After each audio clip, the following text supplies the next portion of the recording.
So that SPSS file can be opened through this path. Now, what you should consider the following. This means that you're asking R to create an object, which is a data frame actually. So you're creating an object called SEM based on your sem.sav data. So R will then work with this SEM that you have created. Anything in this slide that has been highlighted in blue is optional, and it depends on the path or the names that you want to choose for it. Instead of SEM, you can choose anything really, but it's important to provide the right path in this line. So you can either copy this. Of course, you probably don't have access to this. Let's just type it together. You can type after me SEM, then let's create the symbol. It means create the object, then space, read, underline, and R provides you with a number of options. R is asking if you're opening any of these files. You see there are many different types of up to XPT.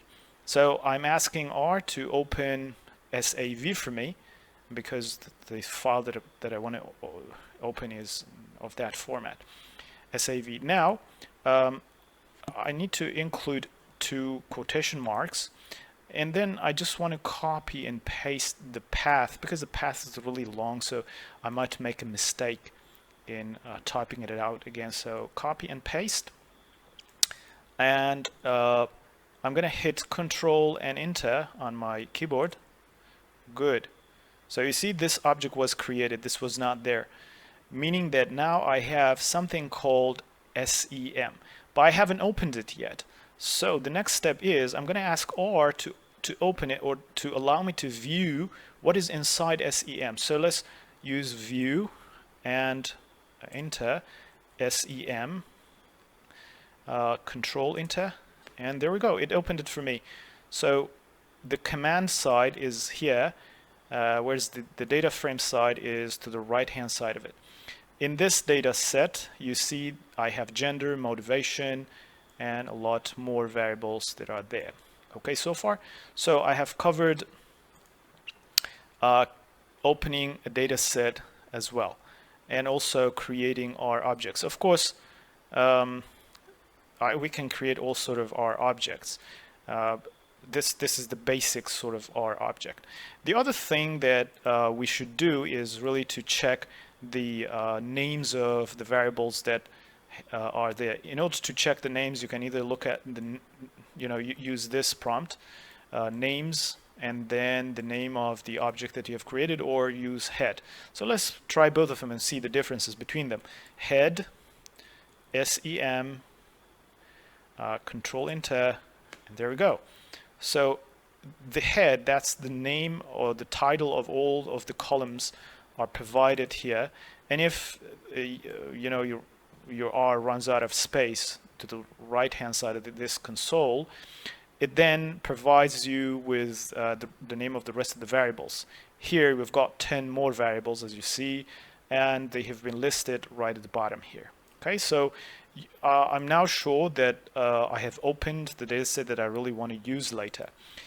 In addition to that, I can also ask R to give me the names. So I go back here, type names. You see, it prompts me, do you want to use names? Yeah, I want to use names, enter. And then SEM, Control Enter. And it gives me the names. This is an executive summary of all the names that I have in that in that data frame. And there are 16 variables. That's correct. Actually, I have 16 variables. Right. The next thing I would like to share with you here is that you can keep creating more objects. That's smaller and smaller data frames in different ways. I have chosen a few for you, so I can show you how it's going to be done. The first thing I'd like to share with you is how to generate a data set for one particular group of people. So in this example, I want to demonstrate how to create a smaller data frame that only includes data for gender 1. For example, let's say gender 1 is males. Okay, so this is the code. I need to create a new name. It's optional. You can name it anything. This will be created based on SEM, the previous one. So this has to be consistent with the object that you have already created before, otherwise you will receive an error message. Now inside SEM, use gender and then 2 equal signs to 1, and then it's very important not to forget that comma.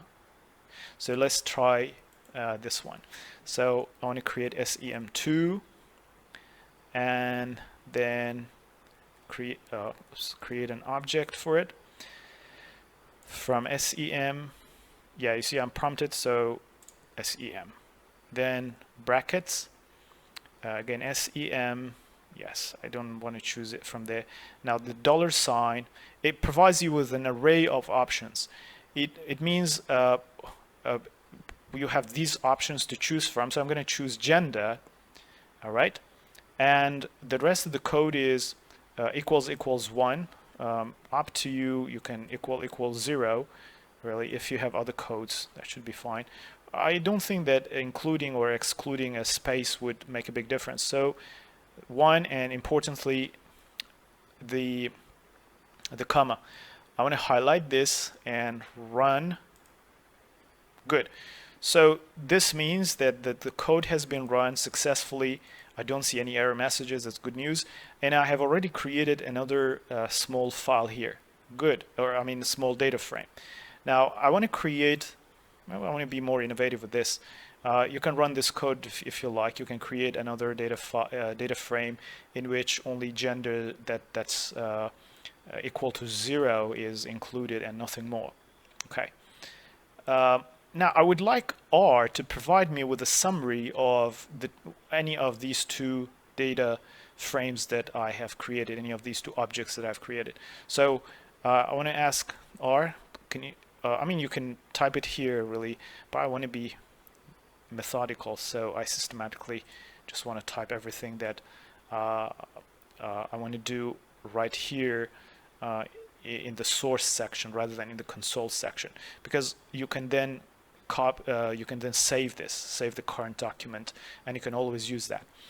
All right, so I'm going to ask for summary of SEM. R is asking, do you want to get a summary of SEM or SEM2? Actually, it's SEM. So I just quickly hit Control and Enter, and here is a summary in the console section. The summary is actually more than just a summary. It provides you with a lot of useful information. It provides you with minimum. For example, the gender minimum is 0. That's correct. The first quartile, then the median of the gender variable, then the mean of gender variable, which doesn't make any sense really, but for other variables like motivation, it does make sense because gender is nominal. And then we've got the third quartile and then maximum. And if you have got any missing data, R recognizes it as NA or not applied or something like that. And here is the rest of the information for not NA.